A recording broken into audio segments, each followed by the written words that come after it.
மாமே காலையில் 5 மணிக்கு என்ன செய்கிறீங்க? கால் மணி 5 மணிக்கு எது நம்மளால முடிஞ்ச ஒரு வேலை செய்யணும்ல. இது எக்ஸசைஸ் பண்ணுறதா இல்லை உண்மையிலேயே சேவை செய்கிறதா? இதுதான் எக்ஸசைஸ். சேவை ரெண்டாவது. ஓஹோ. உடம்பு இருந்தால் தான் சேவை பண்ண முடியும். காலையில் எழுந்திரிச்சு இப்படி ஒரு வேலை வெட்டியெல்லாம் பார்த்தா உடம்புக்கு நல்லா இருக்கும்.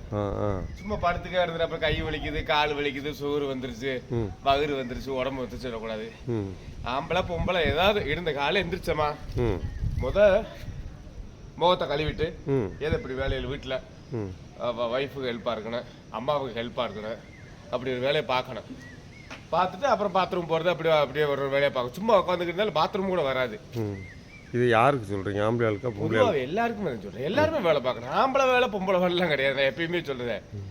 அவங்க ஒரு வேலை பார்த்தா அவங்க துவைச்சாங்க, நம்ம ஒரு தண்ணி எடுத்து ஊற்றிருந்தேன், அவங்க கூட்டினா நம்ம 2 ரூமை தொடச்சி விட்டுருந்தேன்.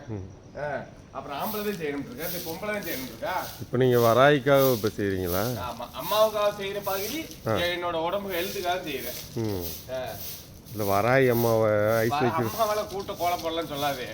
அது ஒரு எக்ஸசைஸ் தான்.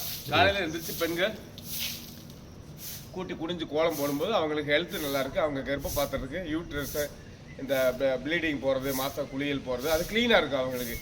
சும்மாவே இருந்தால் அது எல்லாமே உடம்பு எக்ஸசைஸ் தானே. அதுக்கு தான் அந்த ஒரு வேலையை கொடுத்தாங்க.